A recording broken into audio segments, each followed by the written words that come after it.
Hello YouTube, I'm trying something a little bit different. So today I am streaming and I have made a creature. And instead of making you sit through the entire making of that creature, which you can go view on my Twitch, I'm going to just go ahead and go over it here whilst looking to see if I made any typos or errors. So we are looking at the Winged Guard from Castlevania, various Castlevania games, but I mainly know them from Symphony of the Night. And we have our standard introduction to skeletons here from Pathfinder. Animated skeletons are among the most common types of undead. And more specifically, we have the Winged Guard. While most skeletons are incapable of flight, Winged Guards are specially amalgamated, grafted, and enchanted in order to keep to the skies and act as guards in high towers and cliff areas. Their skulls are always of horned animals or fiends, which helps to channel their animating energies back into their ossified, leathery wings. Their proficiency with polearms is well warranted in places with sheer drops, where they are known to push intruders off of ledges, perhaps to their deaths.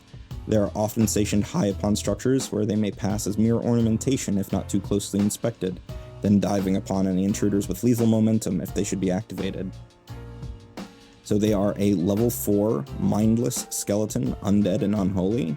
This one's medium, but you could reasonably have a small one like this little guy over here. They have a perception of 9, which is just above low, dark vision. They have 13 in acrobatics and 11 in stealth. They have a strength of 2, a dex of 4, a con of 2, -5 intelligence, as with all mindless creatures, a wisdom of 1, and a charisma of 0.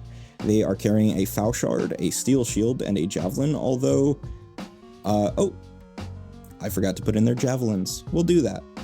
Alright, so you can swap out their Fauchard with any spear or polearm. They have an ability that can use any one, but Fauchard was chosen to match their weapon here. And we will put in the javelins when we get to strikes. They have an AC of 20, which is moderate, but they do have a steel shield, so they can go to AC 22, which is just a little bit over high. But I don't believe is considered extreme. It is in between high and extreme, if I'm not mistaken. Yes, their extreme AC would be 24, so they do not quite push it that badly. Most of their defense comes from their ability to fly and keep you at reach. They have a fortitude of 11, a reflex of 13, and a will of 8, so none of their saves are amazing, but their reflex is their best. They have 46 hit points, and they, as with all undead, are immune to death effects, disease, mental, paralyzed, poison, and unconscious. I say all undead, there are a handful of exceptions. They have resistance to cold, electricity, fire, piercing, and slashing 5. That's pretty common across skeletons as well. They have reactive strike and shield block, and I've listed the weapon, or the shield's hardness, hit points, and broken threshold, and Bluetooth. I'm an idiot. They have a land speed of 20 feet and a fly speed of 30 feet, so they're not as fast as, say, a skeletal harpy, but they are still able to fly. And this is also a limiting factor to one of their important abilities.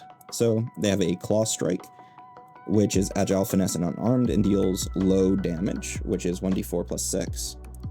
We have a melee Fauchard, which is their primary weapon, deadly d8, reach of 10 feet, sweep, and trip.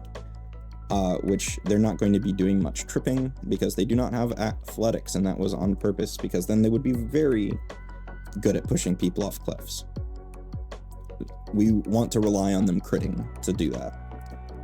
They deal 1d8 plus 6 damage slashing, but that changes if they are wielding it in one hand. It goes down to a d6.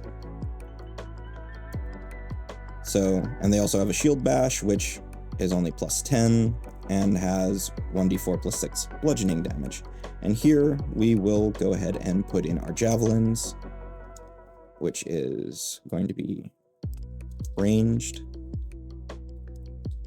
And let's see, javelin, ranged,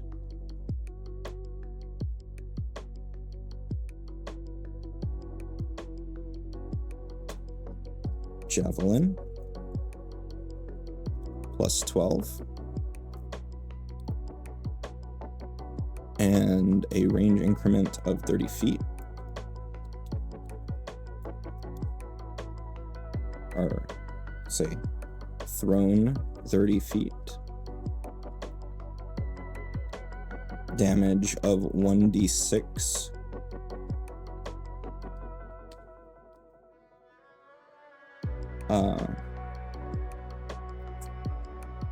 Plus 4 bludgeoning.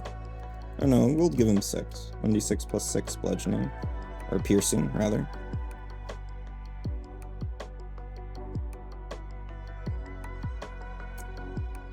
Because it is thrown.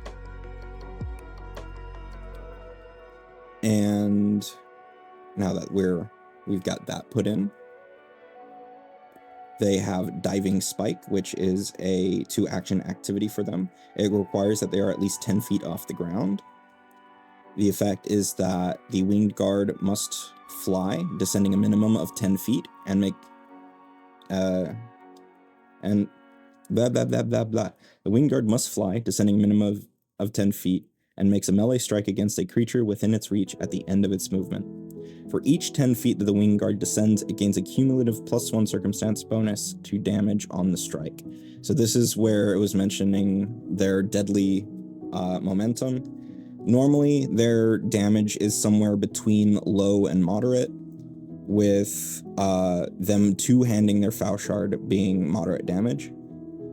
But this could easily push it to extreme damage, but this is something that they can probably only do at the beginning of combat or with several rounds of flying upward to create the setup, because they would need to fly quite high in order to get the maximum 60 feet that they could drop to gain +6 damage. They have Sky Lancer. The winged guard can wield its foul shard or another two-handed spear or polearm in one hand as long as it is flying, though doing so lowers its damage die by 1 step, 1d8 to 1d6 for example. Additionally, on a critical hit with a polearm or spear, they gain its critical specialization effect. So they can either push you or they can make you clumsy 1 for a round.